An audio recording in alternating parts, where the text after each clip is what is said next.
Assalamualaikum warahmatullahi wabarakatuh. A'udzubillahi minasyaitonirrajim. Bismillahirrahmanirrahim. Jumpa lagi bersama Ibu dalam mata pelajaran Pendidikan Agama Islam dan Budi Pekerti. Apa kabar anak-anakku sekalian? Semoga kita dalam keadaan sehat walafiat dan selalu dalam lindungan Allah Subhanahu wa taala. Amin ya Allah ya rabbal alamin. Pertemuan kali ini, Ibu akan membahas tentang bab 4, saling menasehati dalam Islam. Kompetensi dasarnya yang pertama, menganalisis pelaksanaan khutbah, tabligh dan dakwah. Yang kedua, menyajikan ketentuan khutbah, tabligh dan dakwah. Adapun tujuan pembelajarannya, setelah mengikuti pembelajaran, peserta didik diharapkan mampu menjelaskan pengertian khutbah, tabligh dan dakwah dengan jelas dan benar, menjelaskan dalil yang terkait dengan jelas dan benar, membedakan antara khutbah, tabligh dan dakwah dengan jelas dan benar, menyajikan paparan tentang makna dan dalil tentang ketentuan khutbah, tabligh dan dakwah dengan baik dan jelas. Yang pertama, khutbah. Khutbah berasal dari kata khotoba yakhtubu khutban, bermakna memberikan nasihat dalam kegiatan ibadah seperti sholat Jumat, Idul Fitri, Idul Adha, Istisqa, Kusuf. Ada lagi seperti wukuf dan nikah. Menurut istilah, khutbah berarti kegiatan ceramah kepada sejumlah orang Islam dengan syarat dan rukun tertentu yang berkaitan langsung dengan keabsahan atau kesunahan ibadah. Misalnya, khutbah Jumat untuk sholat Jumat, khutbah nikah untuk kesunahan akad nikah. Khutbah diawali dengan hamdalah, sholawat, wasiat takwa, dan doa. Syarat khutbah: yang pertama Islam, kedua baligh, 3 berakal sehat, 4 mengetahui ilmu agama. Syarat 2 khutbah. Yang pertama, khutbah dilaksanakan sesudah masuk waktu zuhur. Yang kedua, khotib duduk di antara 2 khutbah. 3. Khutbah diucapkan dengan suara yang keras dan jelas. Yang keempat, tartib. Rukun khutbah: pertama, membaca hamdalah, 2 membaca syahadat, 3 membaca sholawat, 4 berwasiat takwa, 5 membaca ayat Al-Quran pada salah satu khutbah, 6 berdoa pada khutbah kedua. Sunnah khutbah: pertama, khotib berdiri ketika khutbah, 2 mengawali khutbah dengan memberi salam, 3 khutbah hendaknya jelas, mudah dipahami, tidak terlalu panjang, 4 khotib menghadap jamaah ketika khutbah, 5 menertibkan rukun khutbah, 6 membaca surat Al-Ikhlas ketika duduk di antara 2 khutbah. Selanjutnya, tabligh.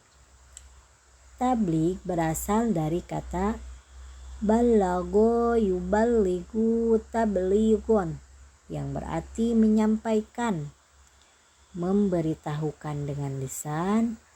Menurut istilah, tabligh adalah kegiatan menyampaikan pesan Allah Subhanahu wa taala secara lisan kepada satu orang Islam atau lebih untuk diketahui dan diamalkan isinya. Misalnya, Rasulullah Shallallahu Alaihi Wasallam memerintahkan kepada sahabat yang datang di majelisnya untuk menyampaikan suatu ayat kepada sahabat yang tidak hadir. Dalam pelaksanaan tabligh, seorang mubaligh atau orang yang menyampaikan. Nabi Muhammad Shallallahu Alaihi Wasallam bersabda,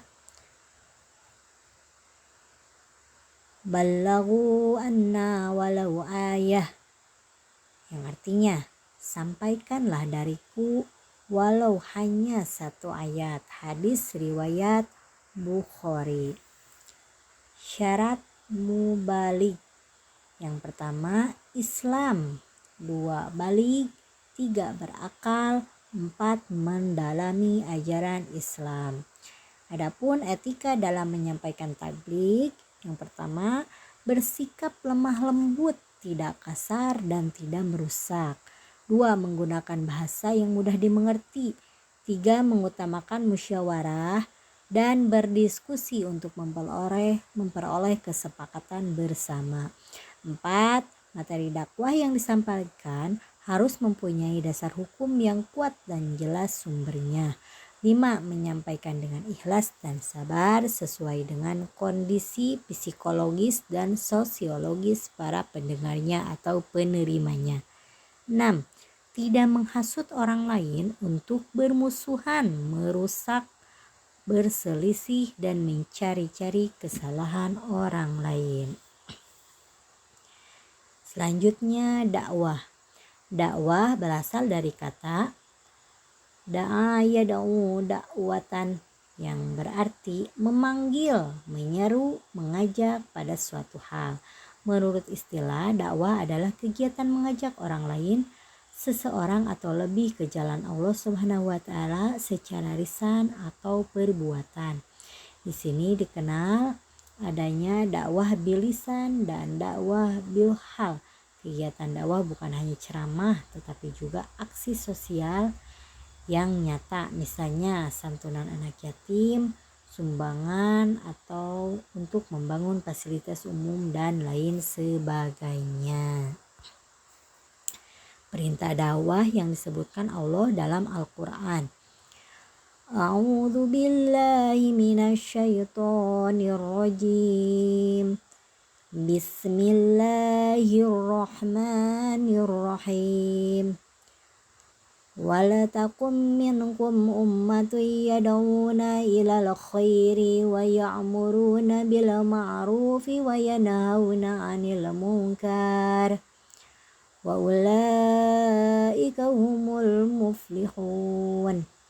Artinya, dan hendaklah di antara kamu ada segolongan orang yang menyuruh kepada kebajikan, menyuruh berbuat yang ma'ruf dan mencegah dari yang munkar, dan mereka itulah orang-orang yang beruntung. Quran Surat Ali Imran ayat 104. Dilihat dari bentuk penyampaiannya, dakwah dibagi menjadi 3 macam, yaitu dakwah dengan lisan atau bilisan, ya, seperti kultum, khutbah atau kajian. Yang kedua, dakwah dengan tulisan atau bil kitabah, seperti menulis buku ataupun membuat artikel untuk mading atau untuk diunggah ke internet. 3 dakwah dengan perilaku, yaitu dakwah bil hal, seperti menyantuni fakir miskin, yatim piatu, menyumbang untuk fasilitas sosial, membantu korban bencana dan lain sebagainya. Syarat da'i yang pertama Islam, 2 baligh, 3 berakal, 4 mendalami ajaran Islam. Objek dakwah dan materi dakwah. Objek dakwah adalah orang yang didakwahi atau orang yang diajak kepada agama Allah dan kebaikan. Objek dakwah meliputi semua manusia. Adapun materi dakwah yaitu segala sesuatu yang disampaikan oleh subjek dakwah kepada objek dakwah yang meliputi seluruh ajaran Islam yang bersumber dari Al-Quran maupun hadis. Secara umum materi dakwah mencakup 4 hal, yaitu akidah atau keyakinan, syariah atau hukum, akhlak yaitu tingkah laku, dan muamalah yaitu hubungan sosial. Adapun metode dakwahnya, metode dakwah adalah cara-cara yang digunakan oleh seorang dai dalam berdakwah agar maksud dari dakwah tersebut tercapai. Nah, itu yang dapat Ibu sampaikan.